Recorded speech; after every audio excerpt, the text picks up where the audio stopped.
All right, well, we're here in the TVLine's Comic-Con suite with the cast of Riverdale. Welcome, guys. Thank you. I feel like Comic-Con, there is no more, what's more comic than Archie Comics? Hello. Dude, 75 years. You tell me. That's why we're here. I feel like we should officially begin going into season 2 by welcoming Veronica to the Hot Dads Club. Congratulations on having a hot dad. You have a hot dad. I have Welcome. a hot dad. Congratulations to Cheryl for losing her dad. Yeah, for losing her. We'll get to that. Rip Clifford. You lose one from the Hot Dads Club. Lose a dad, you gain position opens up, dude. Lose a dad, gain a daddy. There you go. This show could be called like River Dads. River Daddies. Honestly, Like- There's River so dads. many dad issues in the show. It's kind of insane. Your dad's in Capital jail. N Your lowercase. dad's a bad sheriff. My dad's a dick. My daddy dad's issues.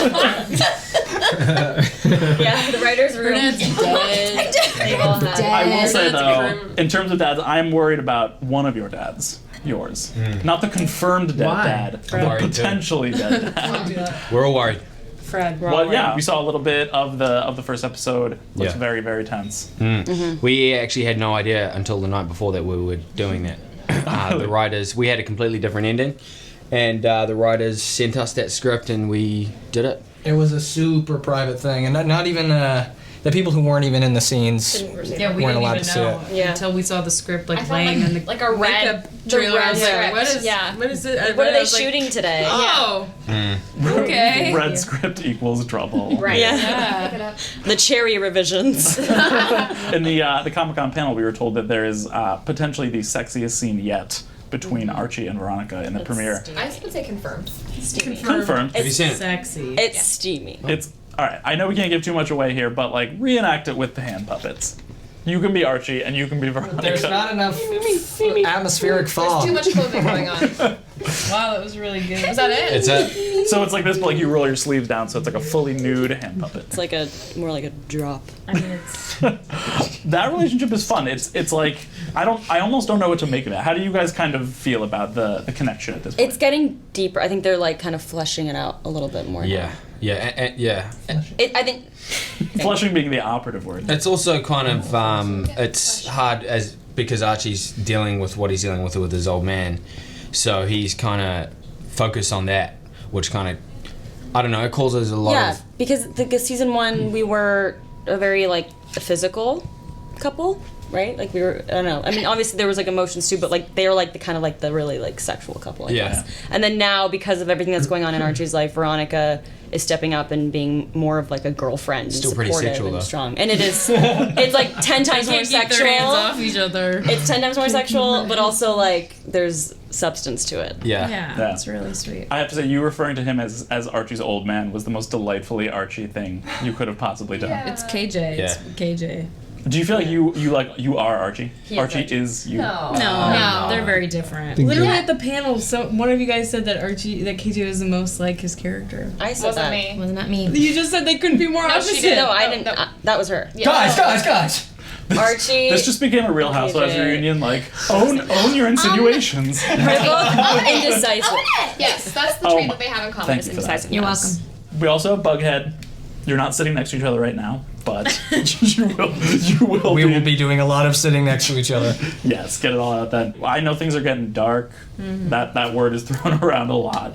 But will Bughead survive the darkness? Yeah, that's kind of the main question for the two of us. I think, like, we're both being thrown a really huge mess of trouble. And Jughead specifically is entering into an entirely new world that is going to be forcing a kind of action out of the otherwise conscientious objector, and it forces change out of him. But knowing the writer's history of trying to make Jughead the saddest kid on the block, I can only assume there's going to be sadness. It's Jughead. There's always sadness. Yeah. Does he get a cool like serpent name? Yeah, Scythe. Forsyth. Just Scythe. His name. No, but probably just Jughead. Like, how many many nicknames does this kid need? I mean, I don't even know. There's Crown. One thing about Betty that always really my favorite Betty moments are when she's just digging her Those are your nails favorite into her hands because I like what They're real. when you first did that for the first time. Yeah. And you read it, were you just like, what is going I was on like, with this girl? oh, okay, she's a little emotionally disturbed, which is, real. And you wouldn't expect it from her, so it was very unexpected because she is so perfect on the outside, or tries to be, so it kind of took me by surprise, like, oh wow, she's hiding a lot, and she has a lot going on under the surface, and obviously through season 1, you saw that come out a little bit in, episode 3, the hot tub torture stuff.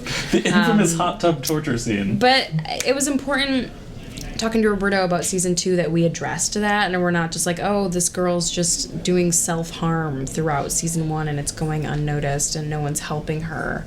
And kind of same with, we wanted to address Cheryl trying to commit suicide. Like, that's not something that's just like, well, episode's over, I guess we're gonna keep on going. Yeah. We're definitely gonna address those mental health issues in season 2, which is nice. What's on tap for Cheryl? I feel like she, after what she went through in the finale, it's like, it kind of like could go in any direction. Right. I mean, I think she went through something when she was drowning and tried to take her own life, and I think she made a conscious decision that she wants to live and that she's going to take phoenix rising from the ashes. Mm-hmm. First time you said that, I'm sure. I'm sure. Like she's taking control of her life, and she's done taking any crap from anybody, and that's why she burns her house down to let her mom know that this is a warning. It's about to change around here, and the season is exactly that. I mean, she gets a lot colder and a lot down. And then I burn my house down. I love how casually you said they're like, and that's why she burned her house down. And that's why she burned her house. I just feel it's justified in my head naturally as the actress. I would love to sit in on a therapy session with Cheryl Blossom. I'm sure you will sometime this season because Lord knows she needs it. Yeah. Moving down this way, let's get to Kevin. What's Kevin's type? I've always wondered that because I feel like, I mean, obviously he enjoys men who enjoy rivers. Yeah. What? Which meeting down by the riverside. You never know if he's ever going to poke around the river again. I think Kevin's looking for. I think Kevin has a thing for authentic people that are different. You see that in his friendships. He loves, or the way he dresses. He loves kind of vintage Hardy Boys outfits, but also some kind of, modern stuff. But it's like kind of that throwback stuff. And I think he enjoys people that are kind of vintagey and guys that spark an interest in him that aren't the everyday people at the high school. And there's a slim picking at the high school, which is really hard for him, and we definitely explored that, which is really important in season 2. Roberto was saying earlier we're going to see a little bit more interaction with Kevin and Moose as well, which will be interesting, and it's really touching, I think, so I'm excited for that. What's going on with the Pussycats? What's going on with the Pussycats? There is probably going to be some danger zone happening because I was not expecting that. because Josie is going to be pursuing her music career more seriously throughout the season, and that is going to cause some trouble. So we'll see how that plays out. That's really all I can say about that. I know we're going to do a lot more music in this season, which is going to be great. I'm hoping that we can do a lot more original stuff. I love doing covers. Covers are fun. Covers are great, but I don't see Josie and the Pussycats as a cover band. So I'm hoping that we can continue to explore our own individuality. Lastly, there's been talk about bringing other sort of Archie universe characters in. Sabrina's been thrown around. I won't even ask you about that because you've been asked to death, even though I'm secretly. We appreciate it. I'm still really. We don't have We don't know. Have you guys done a deep dive? Didn't Josie and the Pussycats go to space at one point? Yeah, that was season 1, episode 7. Not on the show. In in the comics. I'm pretty sure they did. It was cut. For your opinion, are you down for whatever, or do you feel like this needs to be grounded in some sort of? It needs to stay down for whatever. Feeling real and realistic in the Riverdale universe. Yeah, everything about our characters are so unreal, and to put them in an environment where we're supposed to be grounding it and making it more relatable. If somebody comes in flying on, a fucking like a Swiffer, we're not gonna. It's just gonna completely. That'd be sweet. You could be sponsored by Swiffer, and they'd just be like. Just in one breath, we're no Sabrina, and then we're giving great ideas for Sabrina. I also would have a really clean apartment. I think the dilemma has always been how much do you break the universe by including a new character, and I think I mean, I think considering one of the main villains of last season was a bottle of maple syrup, I think like I think It's a wide But universe. here's what's tricky is that this is a show that knows the camp it sells, that we understand the sort of genres that we're fitting into and how to appeal to that audience, but everyone in the universe takes it super seriously. They're grounded. It's not a joke. The Dark Knight. It's super serious. Like, what's in the maple syrup? Yeah. You know, so it becomes increasingly more difficult if you have like a cat that talks. Yeah. You know, to But continue also, to be we like, need what's going so on? much room in our Storyline. storyline to add a character that crazy, you know, something many so characters. absurd. With a We're also a supernatural element. tremendous ensemble Yeah, there's- already.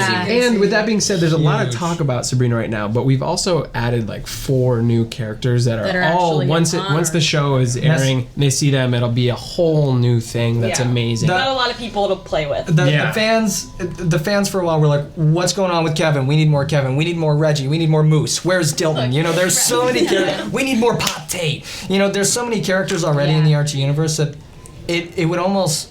Let it breathe. Yeah, Yeah. you gotta give us some... There's a lot of new stuff coming, Season 2. and it's hot. A lot to be And it's excited about as a fan. There's more maple right syrup. now. Sizzling. Hot, sizzling maple Sticky syrup. maples Season 2's coming all your about honey honey this year. Excellent. October 11th. We're tackling a 8/7 new Central. resource.